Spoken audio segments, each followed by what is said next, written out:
RRR, కల్కి, దేవరా తరువాత మళ్ళీ పాన్ ఇండియా రేంజ్లో భారీ అంచనాలతో విడుదలకు సిద్ధమవుతున్న Tollywood cinema Pushpa 2 the rule. Allu Arjun stamina ఏమిటో ఈ సినిమాతో పూర్తి స్థాయిలో అర్థమవుతుంది అనేలా బజ్ క్రియేట్ అవుతుంది.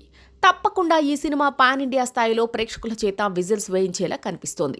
సుకుమార్ దర్శకత్వం వహించిన ఈ సినిమా ట్రైలర్ విడుదలైనప్పటి నుంచే ప్రేక్షకుల్లో ఉత్సాహం పెరిగింది. అయితే సినిమాపై ఉన్న క్రేజ్ దృష్ట్యా ఆంధ్రప్రదేశ్లో సింగిల్ స్క్రీన్లలో టికెట్ ధరను పెంచే ప్రయత్నాలు జరుగుతున్నాయి. పుష్ప 2 ట్రైలర్తో ప్రేక్షకులు సినీ వర్గాలు సినిమా గురించి భారీ అంచనాలు పెట్టుకున్నారు. దానికి తోడు మొదటి భాగం పుష్ప ది రైజ్ దేశవ్యాప్తంగా సెన్సేషన్ క్రియేట్ చేసింది. అలాంటి నేపథ్యం ఉన్నందున పుష్ప 2 టికెట్ ధరల విషయంలో కూడా భారీ మార్పులు తీసుకురావాలని మైత్రి మూవీ మేకర్స్ ప్లాన్ చేస్తున్నట్లు తెలుస్తోంది. తెలంగాణ రాష్ట్రంలో రేట్లు పెరగడం కొత్తేమీ కాదు. అయితే ఆంధ్రప్రదేశ్లో రేటు ఎంత పెరుగుతుంది అనేది ఆసక్తికరమైన అంశం.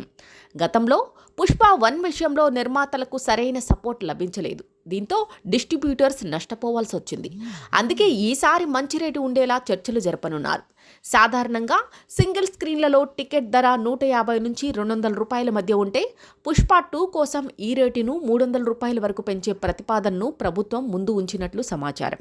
టికెట్ ధరలు పెంచడం కోసం మైత్రి నిర్మాతలు ఇప్పటికే ఆంధ్రప్రదేశ్ ప్రభుత్వంతో సంప్రదింపులు జరుపుతున్నట్టు తెలిసింది. ఎలాగూ ఎక్స్ట్రా షోలు, బెనిఫిట్ షోలకు అనుమతులు వచ్చే అవకాశం ఉంది. ఇక టికెట్ ధర విషయంలో అనుకున్నట్లు జరిగితే నిర్మాతలు హ్యాపీ అయ్యే అవకాశం ఉంది. RRR, సలార్ వంటి పాన్ ఇండియా చిత్రాలకు ఈ తరహా ప్రత్యేకతలు వర్తింపచేశారు. కానీ 300 రేంజ్లో ఇవ్వలేదు. దేవరాకు 250 వరకు ఇచ్చారు. ఇక ఈసారి పుష్ప 2 కోసం ప్రభుత్వం ఏ విధమైన నిర్ణయం తీసుకుంటుందో చూడాలి. పుష్ప 2 పై ప్రేక్షకుల్లో ఉన్న క్రేజ్ కారణంగా ఈ టికెట్ ధర పెంపు నిర్ణయానికి మంచి స్పందన వచ్చే అవకాశాలున్నాయి. ఆల్రెడీ ట్రైలర్తో ప్రేక్షకుల్లో ఆసక్తి తారాస్థాయికి చేరుకుంది. అందులోని యాక్షన్ సీక్వెన్స్లు, అల్లు అర్జున్ నటన, దేవిశ్రీ ప్రసాద్ బ్యాక్గ్రౌండ్ స్కోర్ సినిమాకు మరింత బలాన్నిచ్చాయి. దీంతో ప్రీమియం రేట్లకు కూడా ప్రేక్షకులు అంగీకరించే అవకాశాలున్నాయి. కానీ వీకెండ్ వరకు 300 రూపాయలు పెట్టి ఆ తర్వాత తగ్గిస్తే లాంగ్ రన్ కలెక్షన్లు బాగుంటాయనే అభిప్రాయాలు వస్తున్నాయి. సింగిల్ స్క్రీన్లలో పెద్ద సినిమాల టికెట్ ధరలు పెరగడం కొత్త విషయం కాదు. కానీ 300 రూపాయల వరకు ధర పెంచడం మాత్రం అరుదుగా జరుగుతోంది. ఇప్పటికే ఈ వార్త సామాన్య ప్రేక్షకుల్లో ఆసక్తిని రేకెత్తిస్తోంది.